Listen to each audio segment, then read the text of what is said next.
Okay.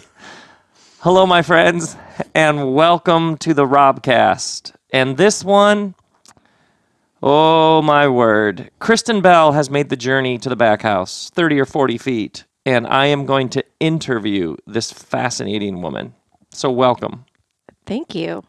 And this is take 3, maybe even take 4 of this episode. Right. Because in, I think, either take 1 or take 2, I began by saying, and Kristen Bell is here in the back house, and then I proceeded to talk about what we're going to do this weekend with 0 point to it, just rambling. And Kristen's watching me Like, where is this going?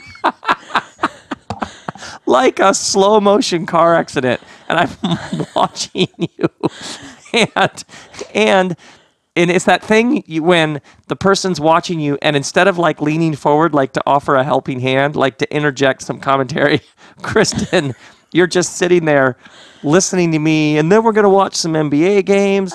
Then Kristen's threatening to make a curry, which I'm so excited about. You're just watching, like, I wonder okay, this is your podcast. That's why it's called the RobCast. Oh, my word. You were sitting like 3 feet away. You're sitting like 3 feet away, and I was so lonely. Now, in the best sense, the reason why we're going to interview Kristen Bell is because this week, Kristen and I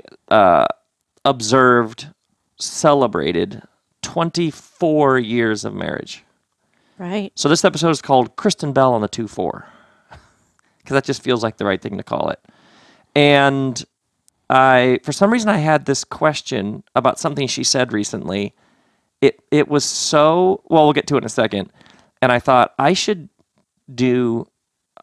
ask her, I should interview her about that thing that happened. Then I thought of something else that happened. Then I thought of something she said, and all of a sudden I was like, wait, interviewing your partner of 24 years is an absurd premise already, but then recording it and making it public is just a double down on the ridiculousness. And that's when I knew we should do this, because it's just such an absurd premise, and I love it. Right. This morning, you presented the idea to me. Yes. And I thought, I wonder what kind of questions he has. Right. This could be fun. I got you. I hooked you. You're in. Yeah. First question. I'm going to go do 9 cities in England, Ireland, Scotland, and Wales in July. The rumor is you'll be joining me. Yes, I will. And some kids are coming along, but you're coming along as well. I am. I can't wait. Okay, good. Question number 1. I love the UK. I'm excited about traveling around again. We were there once when the boys were young for 3 weeks. Yeah. And we've been a couple times, but that was like the big trip. This feels Otherwise, similar I've to just that gone one. just me. There's also a rumor about I have a Largo show coming up. I think that rumor's true. Yes, there's a rumor that you might show up at that too. Oh, I see. Yes, I'll be there. Oh, no way. Oh, yeah. This is the best already. I'm all right. These questions are fantastic. Now, thirdly, I would like to talk about the rug on the back patio. We have like this outdoor patio. It has like an awning. There's a couch, some chairs. I was gone, I think, for 2 days a month ago, and I came back and there was a rug. An outdoor rug. An outdoor rug. I've been looking for one for a while. And somewhere in the course of mentioning the rug, Kristen said that there was one.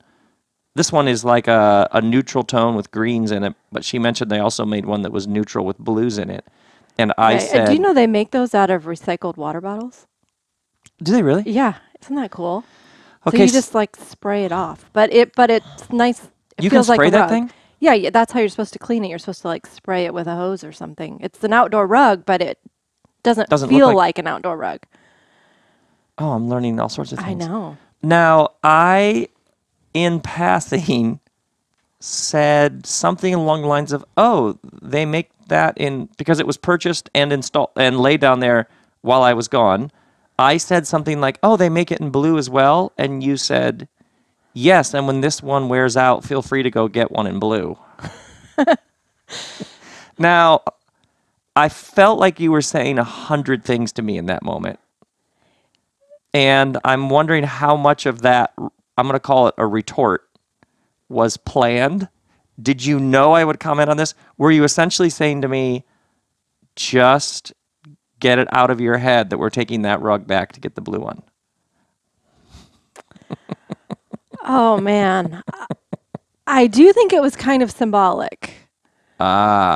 Because I think in our 24 years together, you tend to be more verbal about how you feel about things. Is that That's fair not to a say? stretch. That's not a Okay, stretch.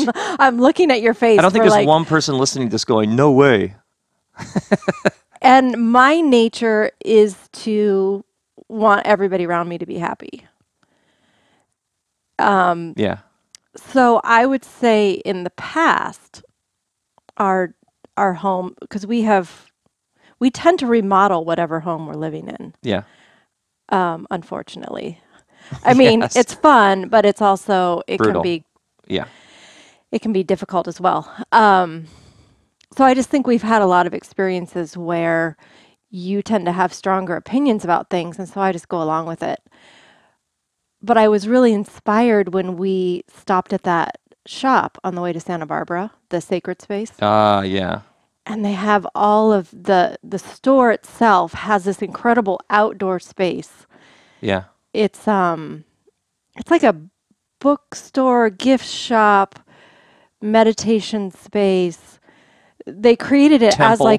as a destination, like you'd be on a trip and you would Yeah. let's stop at Sacred Space, and Yeah. they offer you free tea and you can Is it the most astonishing store you've ever been in?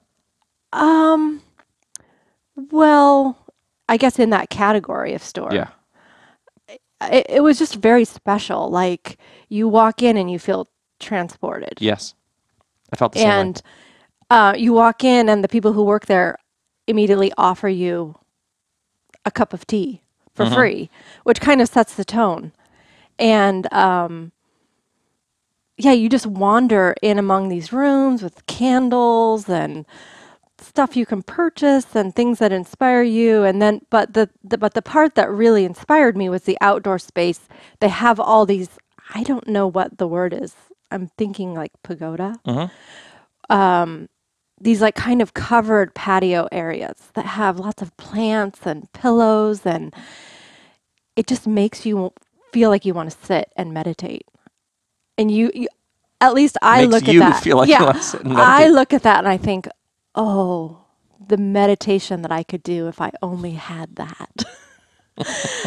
Which is kind of funny because the whole idea of meditation is that you go beyond your thoughts. So technically you should be able to do it anywhere, but at the same time, environments do affect you. Yes. So anyway, I got inspired, like we have this back patio. I could add things to make it feel like this. So I had it in my head for a while. I had this vision of what I wanted to do. And I realized how I don't even know how to put it into words, but how much of our home kind of had your more masculine stamp on it because you're more verbal about what you like.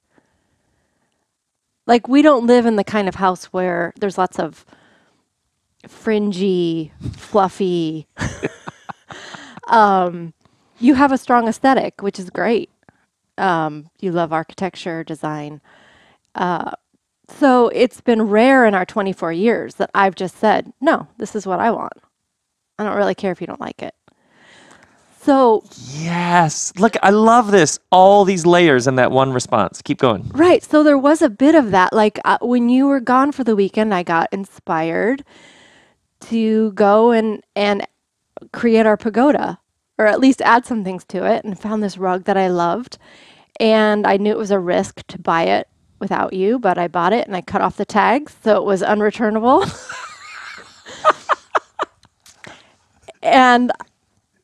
But it was significant to me I love it. because it was like no, this is going to be different. Like, I know we've kind of operated, I don't even know if that's the right phrase, because it wasn't like an agreement. It's just sometimes in a relationship you fall into like Well, a way of essentially, who doing cares things. more? Who cares more? So you care more about that sort of thing. Whoever cares more, the other one sort of naturally defers. Like, I don't care what color it is. Oh, you do really care? Fine, we'll do it that. It's just sort of the Right, back there's and a give forth. and take. Yeah. Yeah. Okay. But in this situation, I just had this like, no, this is what I want. And so you tell me how you heard that. I just felt I loved it. I love it how it is. It's so much better.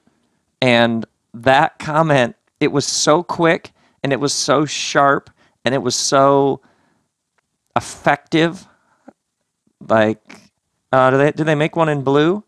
It's almost like you just thin sliced a world of, oh, he's essentially asking, can we take it back and get a different color, or can he see the other options? And you were like, yes, it does. And when this one wears out, you can go back and buy the blue one to replace it, which is going to happen in like 50 years. It was just such a perfect. It was just perfect.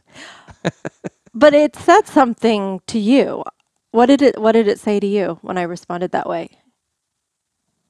Because obviously it stood out to you. Yeah. Was it different? Yeah, and I loved it. It was like you going. It was like you going. This is how it's going to be. Deal with it. And I loved it. I loved it. It was Wow. like it was strong and it was kind of badass. It was kind of alpha, and I loved it. That's what I'm saying. And I picked up like, oh, this is something, because all that stuff that you've done there. Well, everywhere around here, the stuff that you've done. I really do love it, because I'm like so hyper stark, minimal. You know what I mean? I'd have like Right. like If it were up to you, we'd live in a cement box like with a Rick white Owens, walls like and a thing, and people be like, "What's that rock doing?" I'd be like, "That's the couch." it looks really cool, but you can't What's sit that in it for pile in very the long. corner? That's the art. Yeah. Okay. Thank you. That was extremely illuminating. I don't know if it was for anybody I else, know, but it was for you. but I loved it. Okay, number 2. I want to talk about we had gone to buy cake pops at Starbucks for our daughter's birthday party, because that's what she wanted everybody to have, is cake pops. Right. And so the one place didn't have enough cake pops, so we drive to a second Starbucks to buy cake pops. Right. I pull up on Beverly there, and you and Violet go out and go in and buy the cake pops. Right. You all come out and get in the car, and you get in the back seat, and our 9-year-old daughter gets in the front seat. But somehow in the course of her grabbing hold of the door to climb into the car and you closing your door, her finger got caught in the back door, and your door closed on her finger. Right. First of all, it was her birthday. Yes. So it felt appropriate for her to ride in the front seat. Absolutely. But it's kind of an unusual thing that we're running. I mean, you're like illegally parked so that we can run into Starbucks. So we're running out to get in the car really quickly. I shut the door. She's still getting in, and she starts screaming. Yes. And Shrieking. My first thought is there's a bee in the car, because she tends to be afraid of things like spiders and bees. I don't know why that was the first thing that came into my mind, but she's screaming. My door's shut. And I yell. Well, and then she yells, "Open the door." So I opened the door and realized that her fingers had gotten shut in my door. Yes. And your first reaction at that point, was, I yell, "Is it still attached?" Yes. Yes, you're just trying to calm everything down, make rational decisions, figure out what we're going to do next. But you scream, "Are her fingers still attached?" Okay. They were. They were. And her finger hurt for a little while, and then she was fine. But later, my question for you is, why did you make fun of me? I'm laughing so hard because now I realize, why is that such a weird question for me to ask? Why did you make fun of me for yelling, is it... Because you seriously went to worst case scenario. Are they still attached? I'm crying. I'm laughing so hard. But why is that a weird question to ask? I don't know if it's weird. It was unusual for you because you tend to be like, mind over matter. Everything's fine. Like, don't make a big deal until it's a big deal. Don't think about hypothetical situations. You're like, you pretty much stay calm about things and tend to underreact. Like, oh, you're not sick. You can go to school. You're not sick. That's true. Or you're injured. I think you've actually said to Violet, walk it off. Yes. Which is probably what your dad said to you. Yeah. Walk it off. So in that moment, like we're getting ready for her birthday party. We're trying to do this fun special, like get cake pops from Starbucks. There's an incident, and your first reaction is to go to the absolute worst case scenario. Her fingers got chopped off, and we're going to spend the rest of the day at the ER getting them sewn back on. Okay. That's helpful. Just later in the day when you told the boys, you could not stop laughing. And it does make me laugh. But I feel like I was... Well, the second part of the story is that it turns out that only her little finger got caught in the door. It looked like all of them got caught in the door, but when she told us later, it was only her little finger. Her middle finger has like a funny bend in it. It kind of bends back a little bit, like the joint's a little funny. You grabbed that finger and you were like, the middle finger that didn't even get caught in the door, and you're like, oh, that's for sure broken. So not only did you think that her fingers were cut off, but a finger that wasn't even caught in the door was now for sure broken. So it was just the whole situation.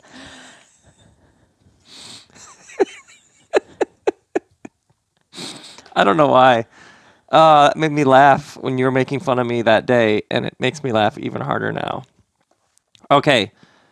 Oh, well, goodness. Do you think you laugh more about yourself now than you did 24 years ago when we started? I feel like you and I were laughing from the get-go. Yeah. But yes. Yeah, and the kids are so quick to laugh at me that if you don't with them just join in the laughing at me, like if you weren't really good at laughing at yourself, you'd just be cooked. Yeah, you have to be a pretty strong person to be able to laugh at yourself. You have to be pretty secure in who you are. And well, I feel like our kids just have my number. Yeah, I think that's kind of why kids join our lives. One of the reasons, you know what I mean? Yeah. They're great teachers. I do actually feel like they're teachers. Like I feel like they keep us or me. You have to be so limber. And it's like your ego has to be so pliable. Yeah, I think sometimes they show you the things that you would rather not see. Like question number 3. I'm still fuzzy on what happened the other morning when you and Trace were in the kitchen. And I was out at the street. Right. And I was like greeting somebody. And Trace. I mean, it's a good quality to have, but you're a very friendly person. and you're in the kitchen with the front door closed.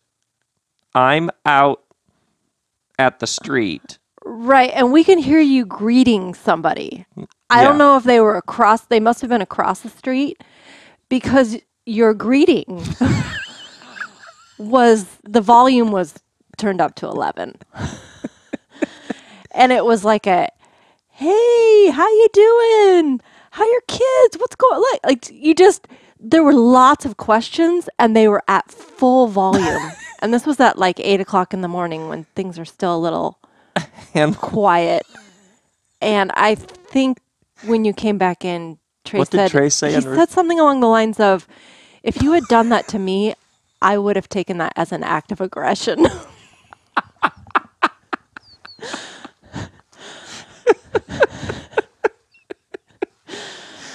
Oh, Yeah. So I think, yeah.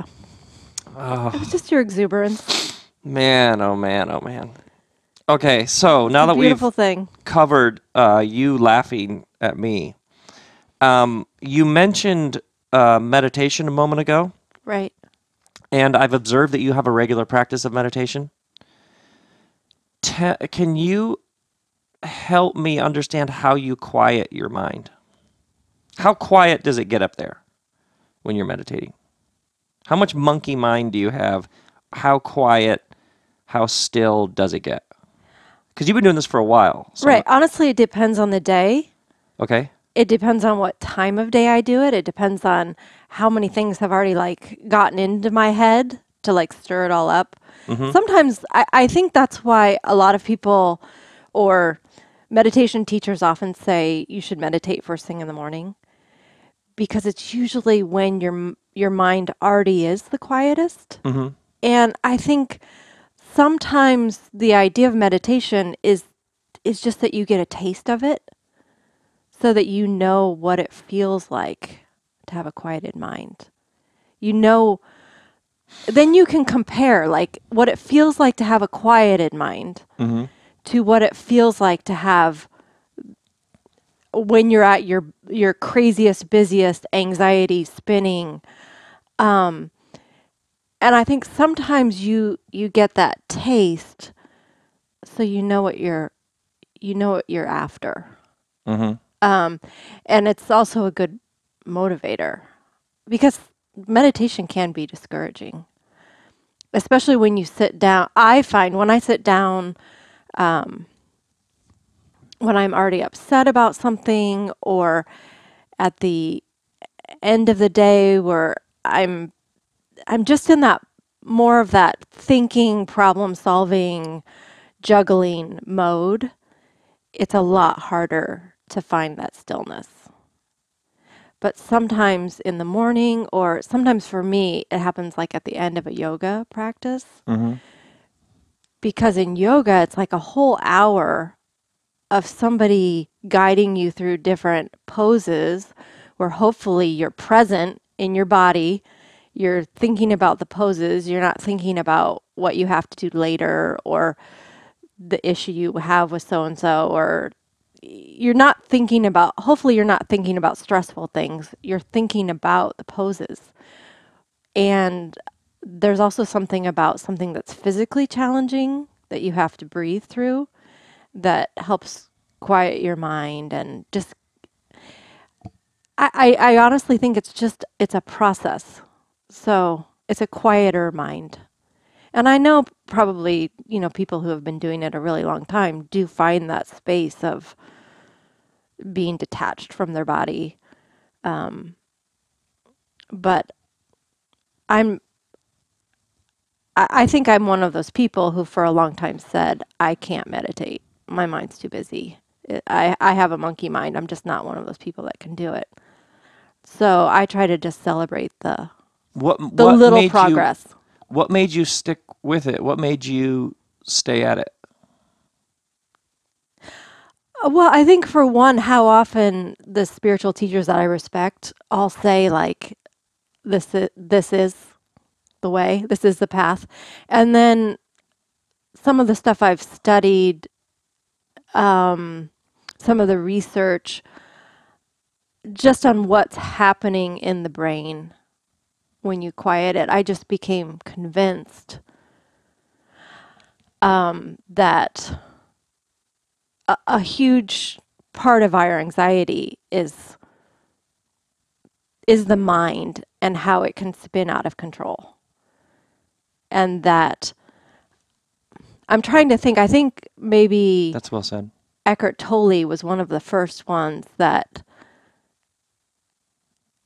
I mean, a lot of spiritual teachers do this, but helps you like have a more like a bird's eye view of your mind, and you realize that your mind is very helpful to you. I mean, we need it to do the things we do in life, but it's not a good master. Yeah. So if you can be the witness of your mind, if you can observe it, just that action of stepping back and observing what your mind is doing, then your higher consciousness, your higher self now is the master. Got it. So I think it's a process of like feeling like you're not in control of your thoughts to feeling like you have a little bit of control of your thoughts. It's almost like you are building the muscle to be able to stand just a millimeter above that swirl of thoughts, or 2 millimeters, or just all you need is a tiny gap in order to look and witness and observe the swirling. So when someone says, "Oh, I'm so stressed," you meditate so that you can see, how much of that your mind is creating. And that little bit of distance relieves some of that stress. Yes. And I think it's one of those things that as you do it, you start to see the benefits of it. Because there's so many benefits. Like I think when you quiet your mind, you learn to tune into a deeper wisdom. Mm-hmm. Like I think so often, and I can relate this to our 24 years of marriage, so often we made quick decisions. You know what I mean? Like, or you make decisions based on like pros and cons, maybe what other people think, you get other people's advice. But I think throughout our years, we've made decisions that later we're like, oh, why did we do that? If we had only stopped and tuned in and quieted. Yeah. Why did we feel the urgency that we did in that situation? Why did we let that person make us think that we had to make a decision urgently in the moment? Because later we were like, we didn't have to make that decision then. It wasn't even a good decision. We could have waited. Right. Got it. So for you, your meditation... Well, hold on a sec, because I think Oprah says something like, if you're not sure, then the answer is no. Mm-hmm. Like, if you're not sure, then the answer is wait. Like, quiet your mind, go inward, try to listen to that inner voice, that still small, quiet, truth-telling voice. Yeah. That's actually the next thing here I wanted to ask you about. I have here, you often use the word intuition, and I've noticed more and more and more, especially over the past decade and especially over the past couple of years, you don't take any steps forward without any decisions, without, you'll talk about checking in with your intuition. It looks to me like you have built up this extraordinary practice of patience where you listen to your deepest self. It feels like there's like clear lines of communicate. Like you're able to hear something 9 layers deep, and you don't take any step forward until there is alignment there. And I've noticed how many times you don't have any rush to make a decision, and you never just go, oh, okay, I guess that's what I'm supposed to do. Where did that come from? And how would you explain that? If someone said, what do you mean by intuition? How would you describe it? Because I feel like you're a master at this. Well, in some ways, I think this goes back to your opening story about the rug. It's been a long journey for me to trust my inner voice or intuition. And I used to I mean, I think a lot of it was the culture that I grew up in, not really valuing women as leaders, or there was kind of like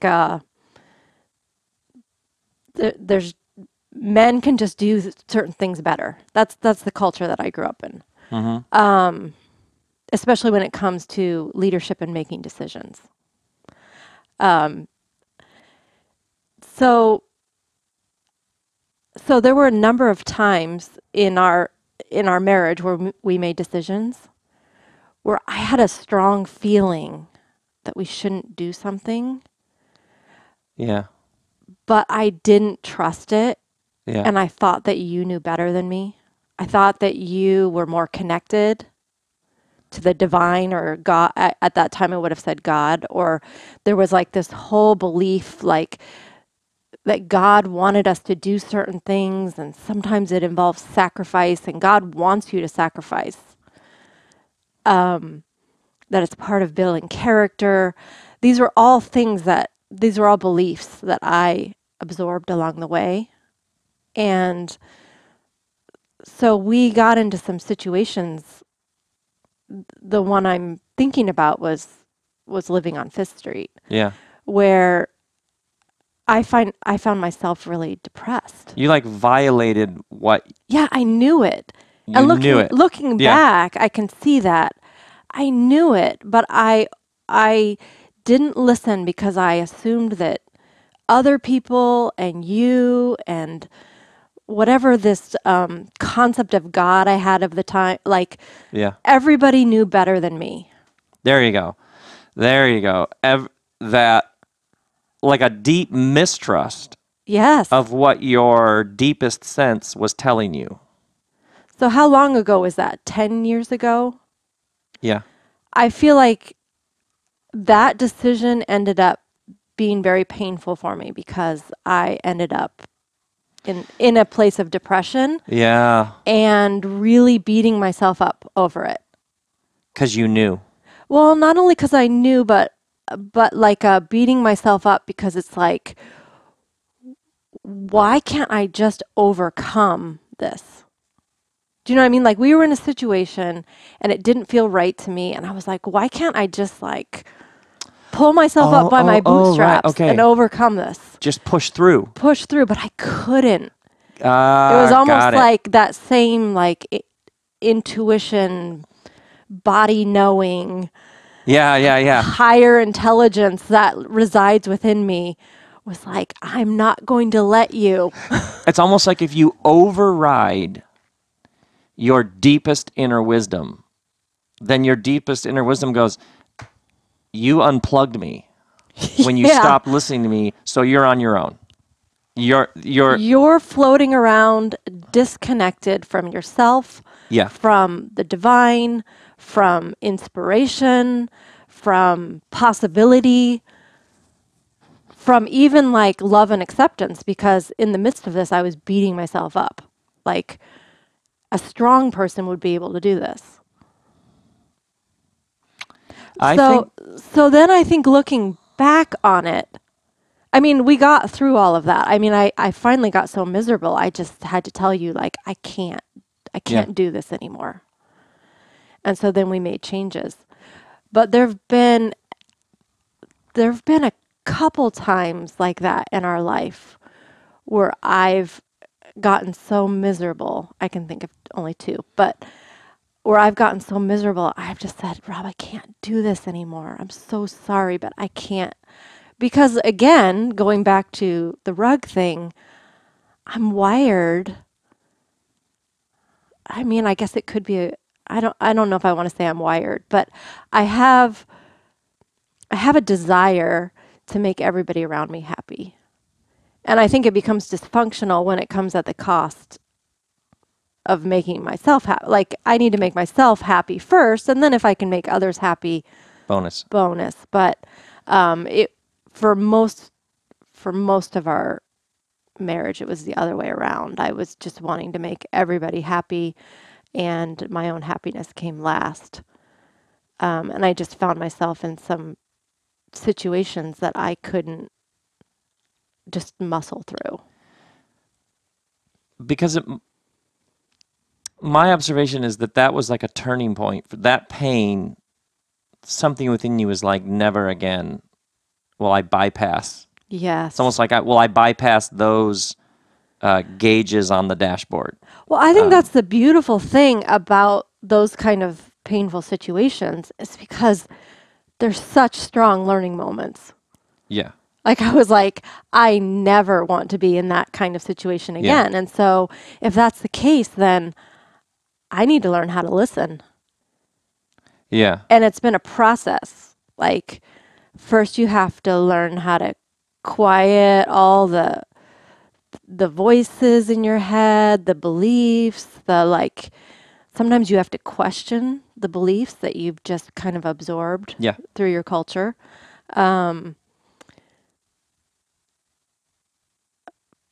But yeah, I mean, all the masters talk about a practice, and I understand now why it's called a practice. It's because when you do it over time, you make these little incremental. Yeah. Because it appears to me, I'm sorry, I didn't mean to interrupt. No, go ahead. It just appears to me like you've become a master. I think it's really significant, and it's really, really shaped me. I feel like you've become a master at listening for the deeper wisdom, and it's shaped the way I move now. Because neither of us do anything, and together, we don't do anything unless we've both listened, unless it's total alignment, total flow, airtight integrity. This is clearly the next best step to take. Like our whole life is like this now.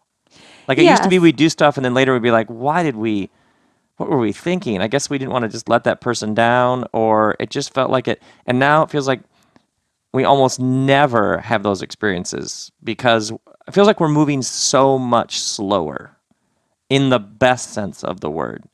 And it's completely transformed the way I think about decision making and how you move in the world because of how your pain brought about such changes in the way that you went about things. Right. I mean, I would say every once in a while I fall back into like something small where I rush ahead because I just want to get it done. I'm thinking about some painters that I just hired.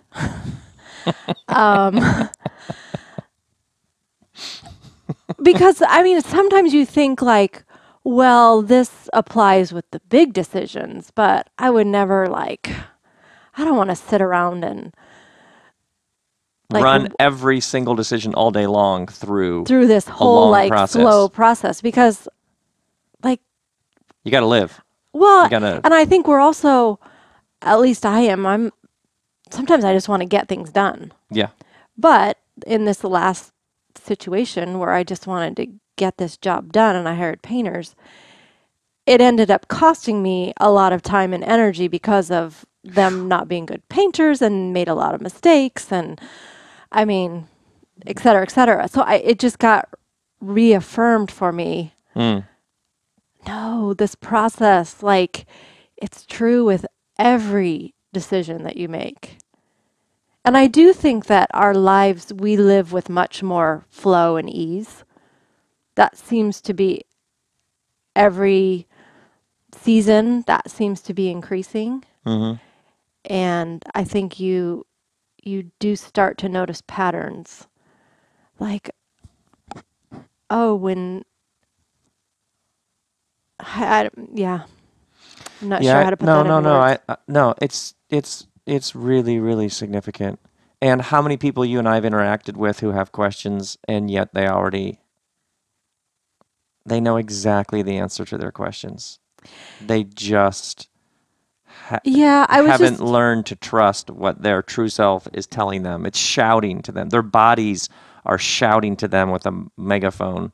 Yeah, and yes I do or think no. that sometimes people get stuck or they feel a little paralyzed because they know a situation is stressful or too much, but it's like they don't know what to address first. Mm-hmm.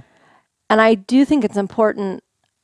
I just told a friend of mine this because she was acknowledging that their work situation, they're just experiencing way too much stress and they need to make some changes. And I was telling her, I think the way you do it is you identify the first change.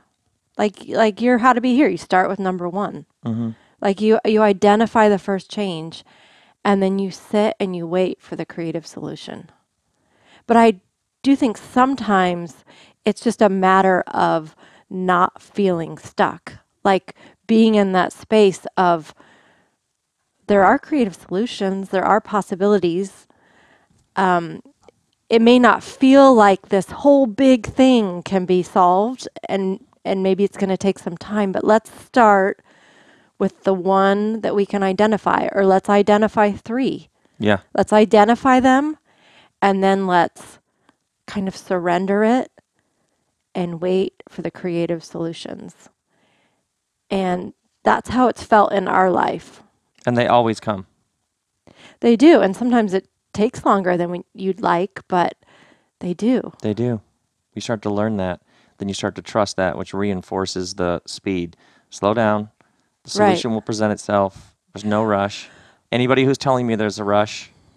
Which I think goes back to meditation, is that when you sit in that spot, even if it's just for 10 minutes a day, it is a spot of surrender.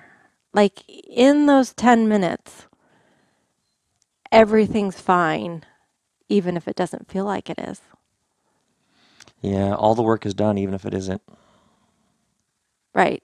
In that space, in that present, breathing, surrender space, everything's fine and there are infinite possibilities. And see, that's what I notice, is you have been practicing this. You have been spending more and more time in a place of there are infinite possibilities in that space. So then it just spills over into the rest of your life, which spills over into my life, which spills over into our life. That's the way it works.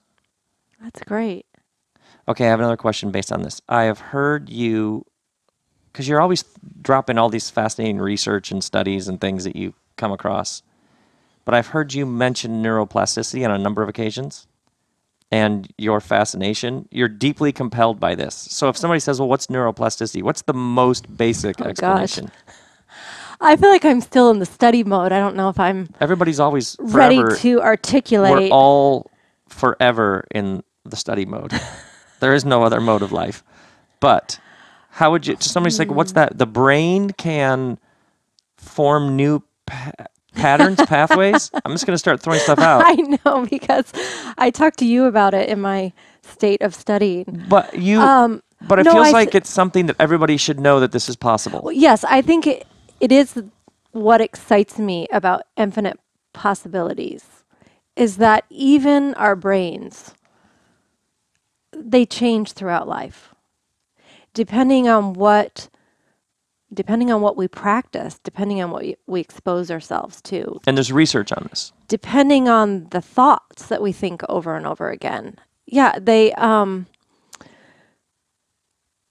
nerves are always making new connections, and then connections that don't get used get pruned. It's actually called pruning. But I think why this is exciting is that the way you think, your anxiety levels, your ability to meditate, your ability to the Bible talks about renewing your mind. There's science on the idea that you can renew your mind. And it's not a quick process, it's a slow process. And I also think it makes us pause and give thought to the things that we do every day and how those are shaping our neural pathways. How has this affected things you do every day? How is this? What has this showed you is possible? You're really asking me questions about stuff that's brand new to me. Mm-hmm. And it has felt like reading about this and looking and doing more research on it. Like I feel like there's a whole world right Yeah, here that I yeah, want yeah, to yeah. dive into. I mean, on a really practical level, I found out there's an app that you can do these exercises for your eyes so that you don't need reading glasses, which very much excites me because shortly after 40, I needed reading glasses and it drives me crazy, like to not be able to read things. And this is legit? Like, this is scientifically proven, et cetera, et cetera. Well, I'm going to do my own. I mean, I've read reviews of the app Mm-hmm. and some people have success and some people don't. But what we're learning is that you can retrain your brain. Well, I mean, it's what's been going on in brain rehab forever. Like when somebody has a stroke, when somebody has a head injury, if there's a certain spot of the brain that's bruised or neurons die, like the brain can rewire. I mean, So when you say something to somebody like, you know what, you could think about this in a whole new way, that's actually true. And when somebody's stuck in patterns of self-defeating, self-flagellation, putting themselves down, negativity, and they're like, I can't imagine, excuse me, some other way of thinking about themselves, their capacities, their body, their relationships, their future. What we're now learning is that you can.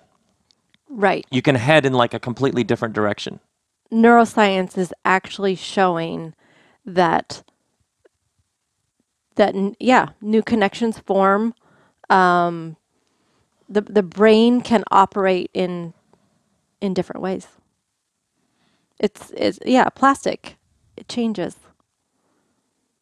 Amazing.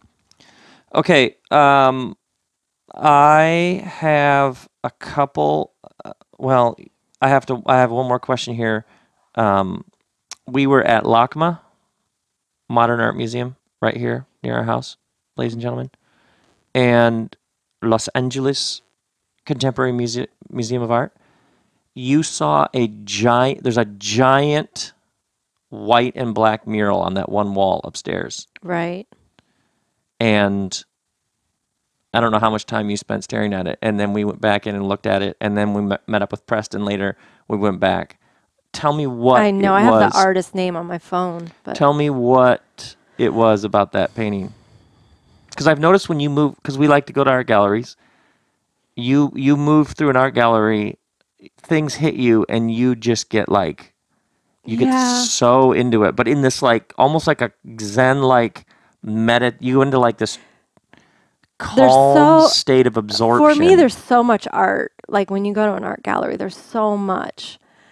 And I always walk through and try to find the ones that move me at a deeper level than the mind. So you're listening.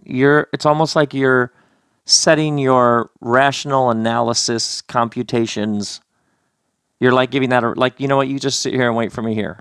Well, yeah, Um, I you're find art certain art is like a pathway to the transcendent. And so I feel like if I can look at a piece and go to that wordless place, like no Mhm. language, no words, just how does it make me feel? What does it do to me? Which I think is why I love the Rothkos. Yeah, we stared And at that one for a he while, even didn't talks we? about transcendence through color. Mhm. Or that other woman who does the light blues and the yellows. That we saw that whole Yes. exhibit of hers, and then we saw it again. And the boys like just flew through that room, and you were Right, like, "No, right. wait! This is like the greatest thing ever." I feel like you could do classes on how to walk through an art museum, because I feel like there's something about how you are able to calm the chatter and then listen from this other place. It's like you're listening you're like taking in the art from the heart or something. Wordlessness is helpful. Right. Um, well, I think art is so much more than talent. It's like it feels to me like these were people who were the great artists they were way ahead of their time. Like they had a consciousness that was so much big. It was I don't know. It's Mm-hmm. see even now it's so hard to put into Yeah, words, no. but there was something that was speaking through them, and they made it. And then we see it, and it has the ability to speak to us in something that's beyond words and language. It's not irrational, it's just non-rational. Hmm. Yeah. So to go back to that black and white painting, I think it was called Reflections. I think it was called Reflections on Death. And it was, yeah, what can I, how can I put it into words? It was just, it moved me. It moved me. There was something about um, the painting captured the bigness of what we're all experiencing, the Uh, profound kind of life journey that we're all experiencing. It was like if you just zoomed way, way, way up and looked at your life yeah, from what the is this? highest Yeah. view. Yeah. That is beautiful. Okay, now one more thing to wrap things up. I noticed you and I have talked about over when we did the Zimzum of Love tour. Around that time was when we would do like a Q&A together at some sort of event, and people would ask, "How do you stay on the same page?" Right. And you and I had this standard answer. Well, you pass books back and forth, and I have my whole don't go to Africa twice without your partner. You know what I Mm-hmm. mean? Like people go and have peak experiences without their partner. You don't have too many of those without your partner, because you come back and you're trying to explain it to them. If you're going to go Mm-hmm. back to that place, take them with you.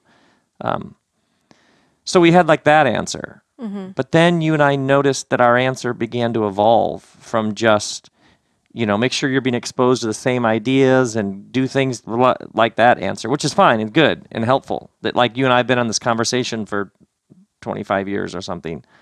It's like an endless conversation. But then you and I talked about like a new answer emerging, that when someone says, "How do I stay on the same page with my partner?"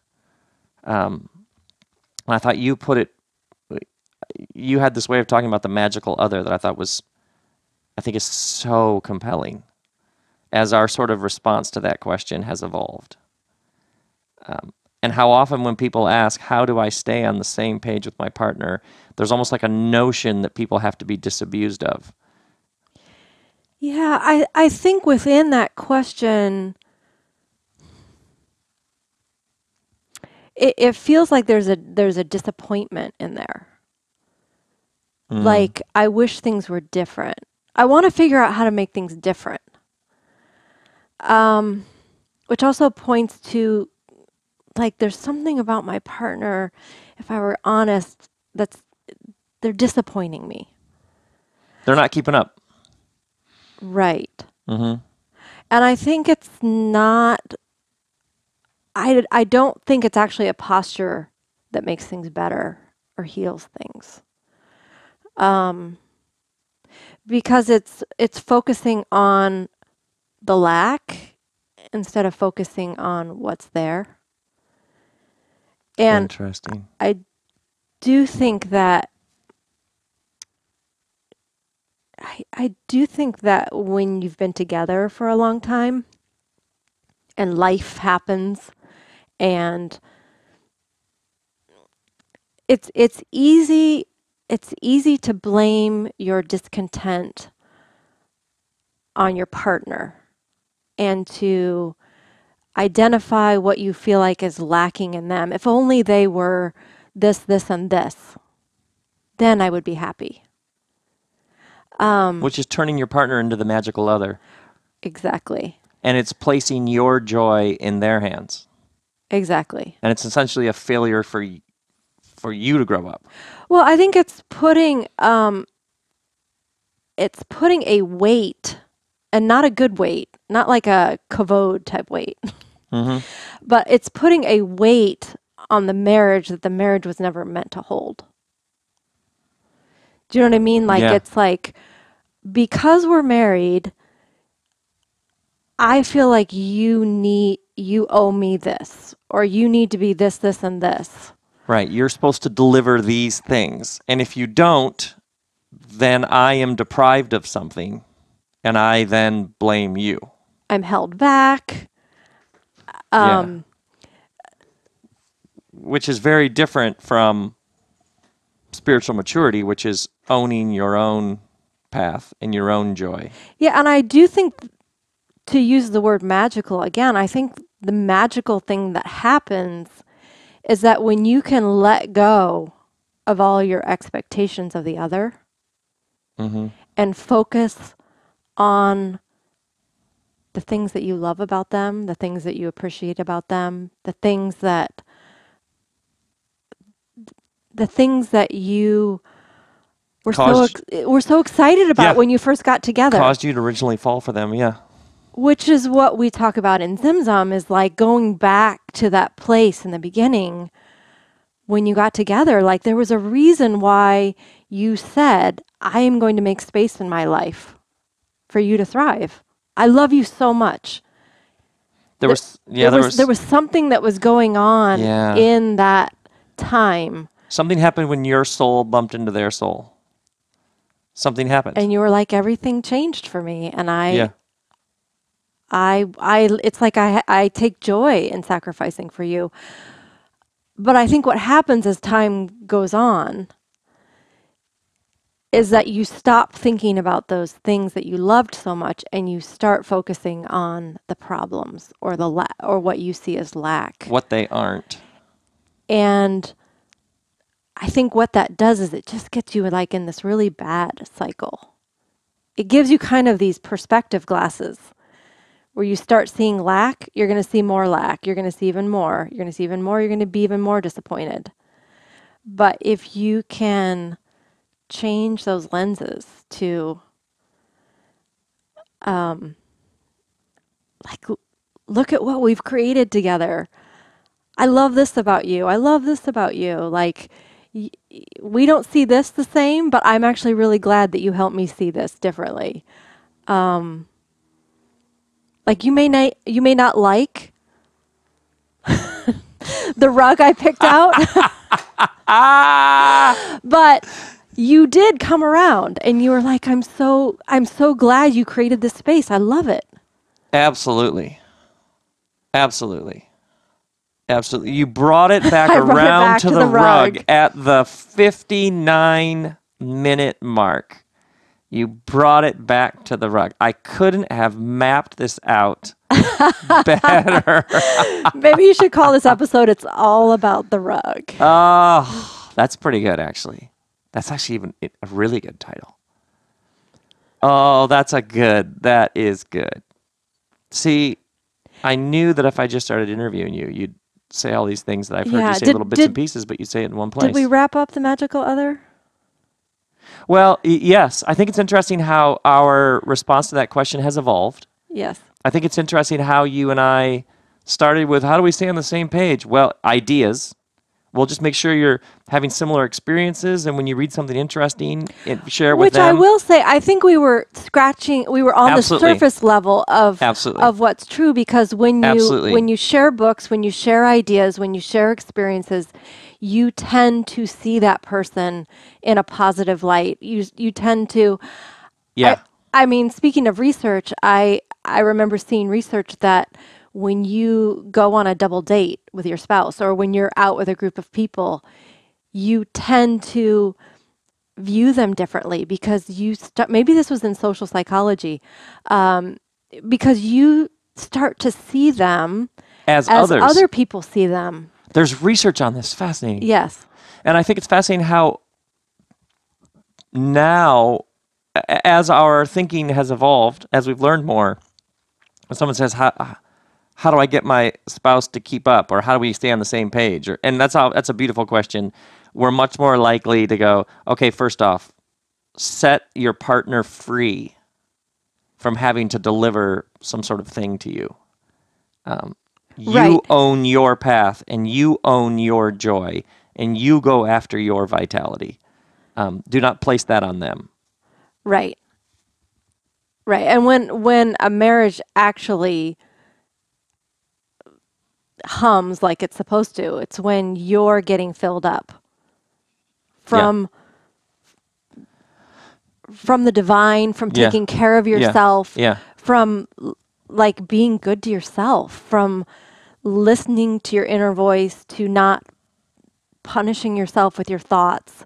Like all of those things are Right. what fill you up. Or maybe what fills you up is surfing. All those. Well, the two of you own your paths as mature, healthy individuals, and then when you come together and go have a curry, like then you had some. There's some. You can go. You can get stuff done. Or, I mean, maybe there are some things that are helpful to address, but when you're coming at it from a place of being filled up, then I think you're much more likely to laugh about it. Do you know what I mean? Yeah. Then get defensive, Yeah. Yeah. Yeah. then start keeping the scorecard, then start like, That's good. That's good. right. So we can also go back to like you being able to laugh about like, are her fingers still attached?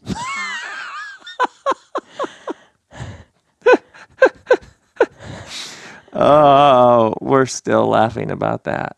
Thank you for coming on the RobCast. I'm Thank you for always being happy fantastic. to walk into the back house. Your wisdom never ceases to move me. Oh, thank It's you. interesting. It's like asking you questions. I see how much of my own path and growth has been shaped by what's happening in you. It's astonishing. Oh, It's really thank you. astonishing. Yeah. Yeah. 24 years. 24 years. So much love. Okay, RobCast friends. That was me interviewing Kristen Bell. Kristen Bell on the 2-4. And obviously, you see the fantastic wisdom that she brings all the time. So what joy for me to make this so that you could hear some of that. So, my friends, this has been another RobCast. Grace and peace be with you.